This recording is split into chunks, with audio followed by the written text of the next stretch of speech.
Hello, everybody. Welcome into a emergency full time.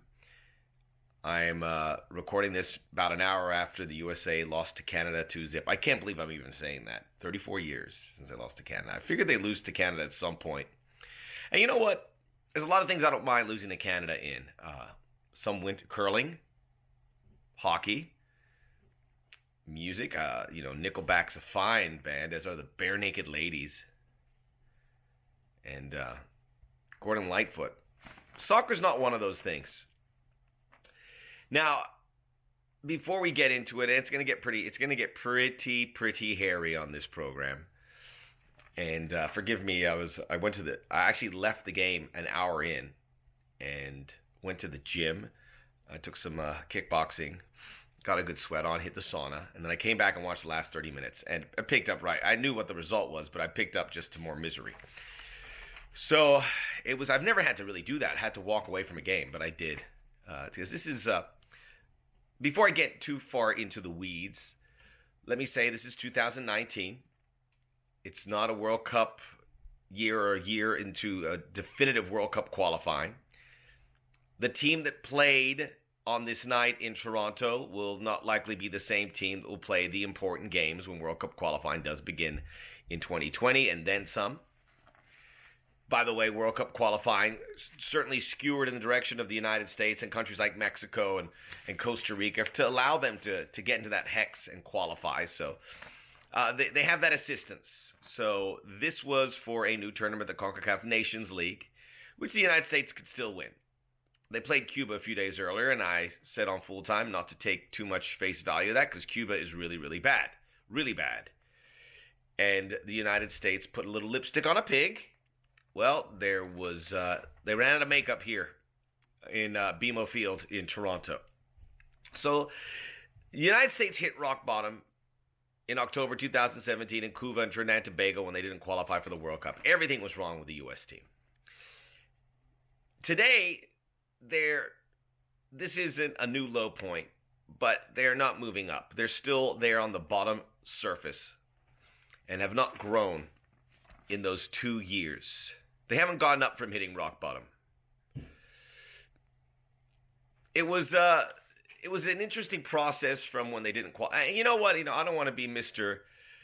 I told you so. And everyone out there. And look, the sad part is everybody, when we look at Twitter and so forth, we were all saying the same thing. We were concerned about the year that went by where the USA didn't hire a manager. This long search, which we all kind of knew was going to be Greg Berhalter. His brother is affiliated with U.S. Soccer. Ernie Stewart was making the decision. We all kind of knew it was Greg Berhalter. I didn't have a problem with Greg Berhalter.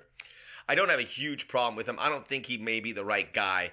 I don't think he's the wrong guy. I just think there are better candidates for U.S. Soccer out there. But a year went by, and they didn't hire a coach.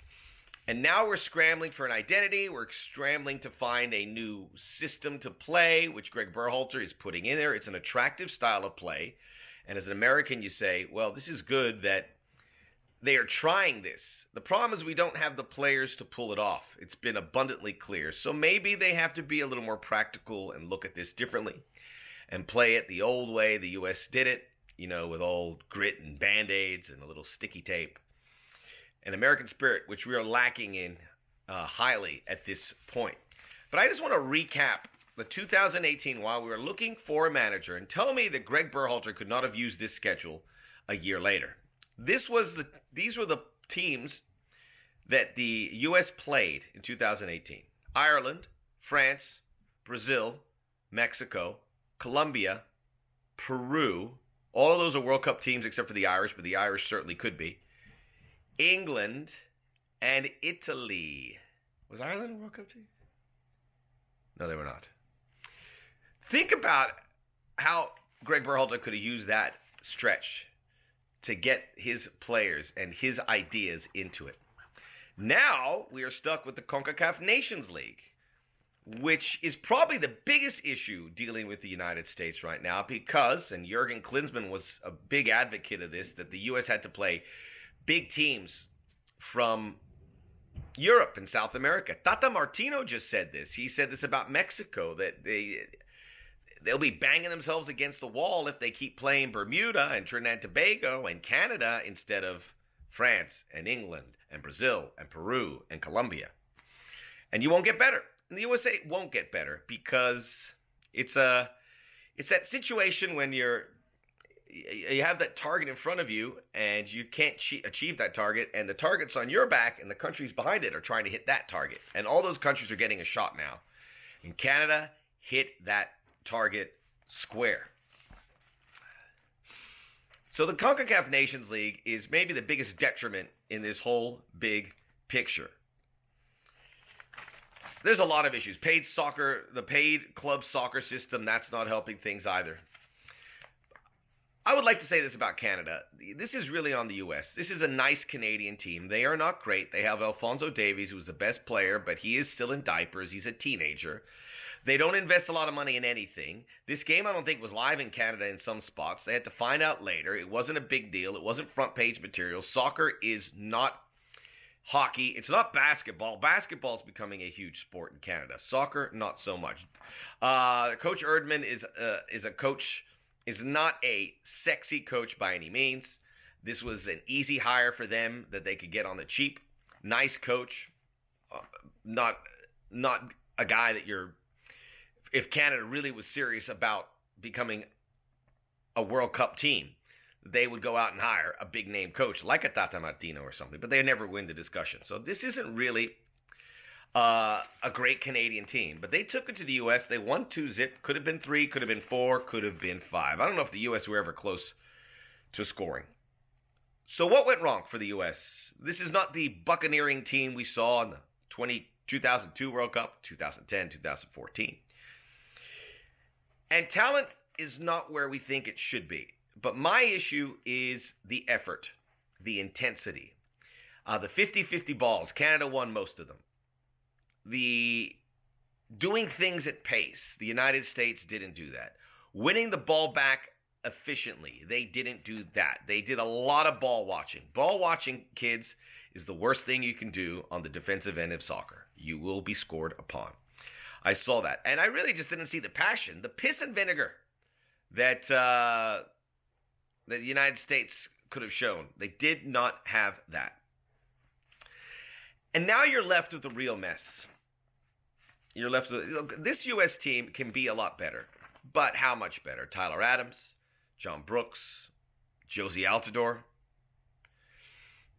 It's the young players that are going to make or break this team. But the problem with the youth now is all they know is failure. Last 2 years, Christian Pulisic, all he has known since joining this team is adversity, is failure.